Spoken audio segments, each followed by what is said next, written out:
In 1896, European empires were dividing Africa among themselves. Britain, France, Belgium and Germany had already seized enormous territories. Italy wanted an empire of its own. It had modern rifles, artillery, trained soldiers, and a treaty that supposedly gave it control over an African kingdom. Italy expected another colonial victory. Instead, its invading army was shattered. Its prime minister was forced to resign, and its claim over that African nation collapsed. The battlefield was called Adwa. The country was Ethiopia. But Italy's disaster began years earlier, with two versions of the same treaty. Italy had only become a unified country in 1861. Compared with Britain and France, it was late to the colonial race. Italian leaders believed overseas colonies would bring prestige, resources, and recognition as a great European power. The opening of the Suez Canal made the Red Sea strategically valuable. In 1885, Italy occupied the port of Massawa. 5 years later, it officially established the colony of Eritrea. But Italy's ambition did not stop at the coast. To the south stood Ethiopia, an ancient African empire with its own government, diplomatic relationships, military traditions, and powerful regional leaders. Italy believed Ethiopia could be divided, controlled, and eventually absorbed into its growing empire. That assumption would prove catastrophic. In 1889, Menelik of Shewa, who would soon become Emperor Menelik II, signed the Treaty of Wuchale with Italy. But Article 17 of the treaty did not say the same thing in both languages.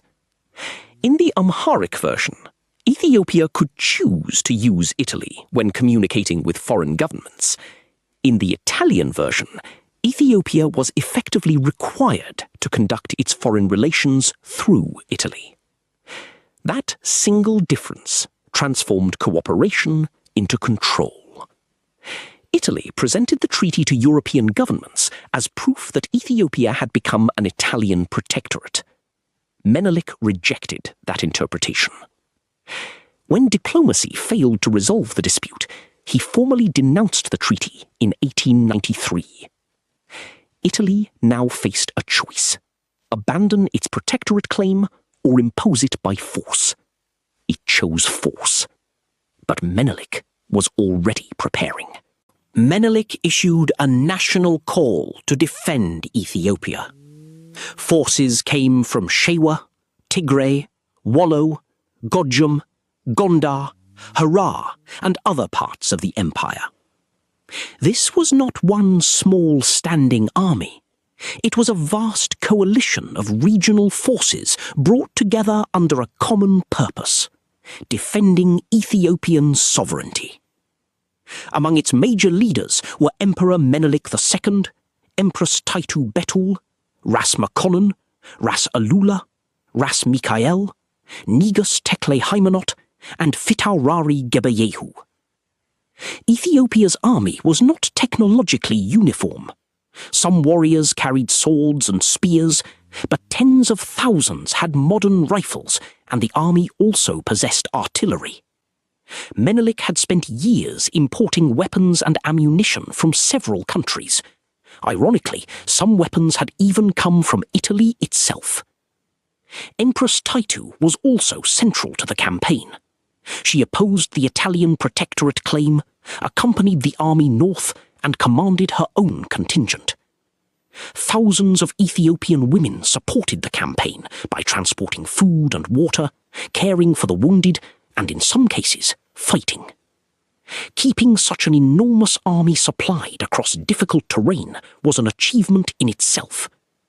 Italy was not facing the disorganized force its officials had imagined. It was facing a mobilized empire. Before Adwa, the Italians had already received two warnings. In December 1895, an Italian-led force was defeated at Amba Alaji. Then, Ethiopian forces surrounded an Italian fort at Mekele. Rather than launching repeated frontal attacks against its defences, the Ethiopians cut off the fort's water supply, a strategy strongly associated with Empress Taytu. The garrison eventually surrendered, and Menelik allowed its survivors to leave under safe conduct. Italy could still have negotiated. Instead, pressure from Rome increased. Prime Minister Francesco Crispi demanded action from General Oresti Baratieri, commander of the Italian forces. Baratieri knew that Menelik's army was much larger. His own supplies were running low, but he believed Ethiopia's massive force was also close to exhausting its food. If he waited, the Ethiopian army might disperse, but if he retreated, Italy would suffer political humiliation. Under pressure to act, Baratieri chose an attack. On the night of February 29th, 1896, approximately 17,000 troops began moving toward the Ethiopian positions near Adwa. The Italian-led force included Italian soldiers and thousands of Eritrean askari serving under Italian command. Baratieri planned to move several brigades through the darkness, occupy defensible high ground, and force Menelik to retreat or attack at a disadvantage. On paper, the operation appeared possible. On the ground, it began falling apart. The maps were inaccurate.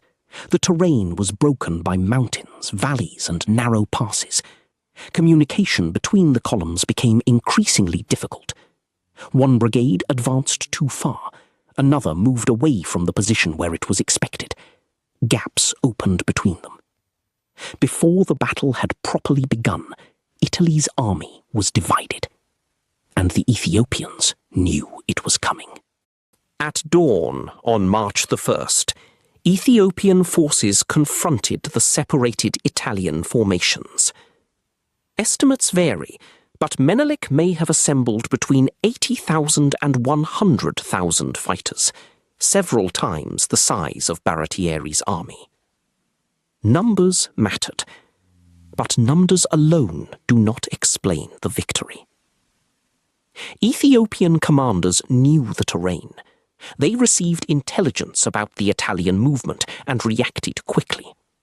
Most importantly, they attacked the isolated brigades before the Italian commanders could reunite them. The first major Italian formation to be overwhelmed was the brigade commanded by General Matteo Albertone, composed largely of Eritrean askari. Its soldiers fought for hours, but they had advanced too far from the other brigades. Ethiopian forces closed around them.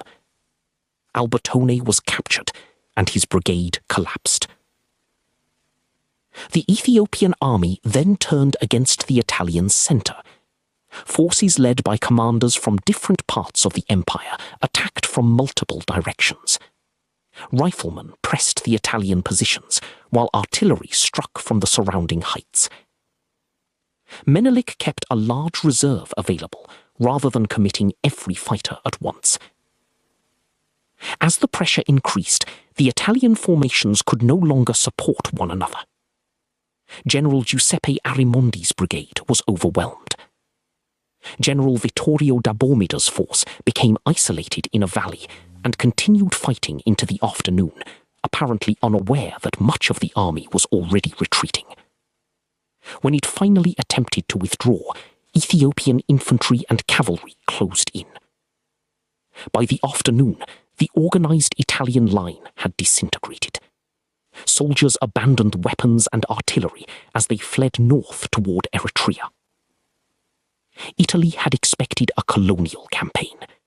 It had suffered one of the most devastating European defeats in the entire scramble for Africa.